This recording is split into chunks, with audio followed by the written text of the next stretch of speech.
Chapitre 17. Retour de la paix à Ithaque. Ulysse rejoint son père travaillant au jardin. Avant de se faire reconnaître, il l'éprouve par des mensonges. Puis Laërte, fou de joie, retrouve son fils. Tandis qu'ils prennent leur repas, la rumeur de la mort des prétendants arrive en ville. Alors de toutes parts, les citoyens accourent, criant et gémissant devant la demeure d'Ulysse.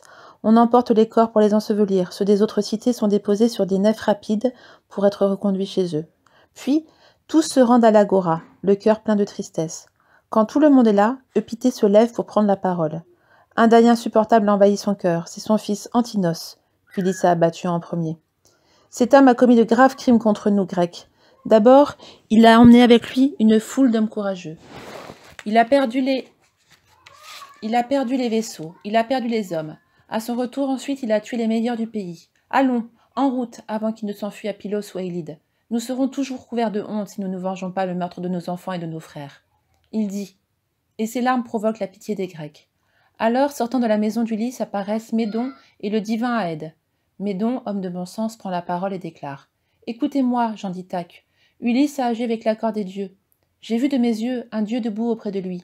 Il ressemblait à Mentor, et tantôt encourageait Ulysse, tantôt allait semer le trouble parmi les prétendants. Alors la peur verte les envahit. Haliternès, fils de Mastor, un sage capable de voir le passé et l'avenir, se lève et dit « Gens d'Ithaque, écoutez ce que j'ai à vous dire. C'est votre lâcheté, ami, qui est la cause de tout. Vous ne nous écoutiez pas, Mentor et moi. Vous n'avez pas voulu mettre un terme aux excès de vos enfants qui dévoraient les biens et déshonoraient l'épouse du héros qu'ils espéraient ne plus revoir. Maintenant, croyez-moi, ne partons pas, ne nous attirons pas d'autres malheurs. » À ces mots, dans un grand tumulte, plus de la moitié de l'assemblée se lève et se disperse. Mais les autres préfèrent suivre Eupité et courent chercher des armes. Bientôt, ils sont tous réunis couverts de bronze sous les murs de la grande ville. Alors, Athéna interroge Zeus, fils de Cronos. « Fils de Cronos, maître souverain, quel est ton dessein? Vas-tu faire durer cette funeste guerre ou rétablir la paix entre eux ?» Celui qui sait rallier les nuages répond. « Mon enfant, pourquoi me poses-tu cette question? Puisque le noble Ulysse a châtié les prétendants qu'il continue à régner, faisons oublier le meurtre des fils et des frères et que l'amitié renaisse entre eux comme autrefois. » À ces mots, Athéna redouble d'ardeur, elle bondit des cimes de l'Olympe. Ulysse est prévenu de l'attaque des gens d'Ithaque. Tous s'arment pour se préparer au combat.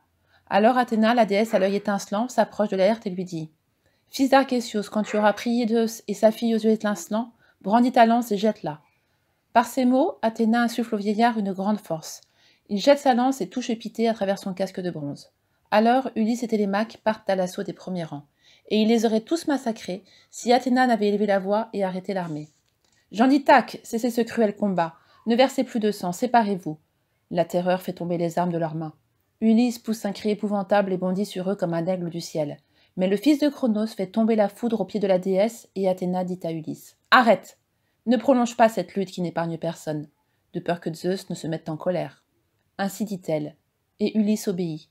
Son cœur s'est réjoui, et Athéna, ayant emprunté la voix et l'allure de Mentor, scelle entre les deux camps une durable paix.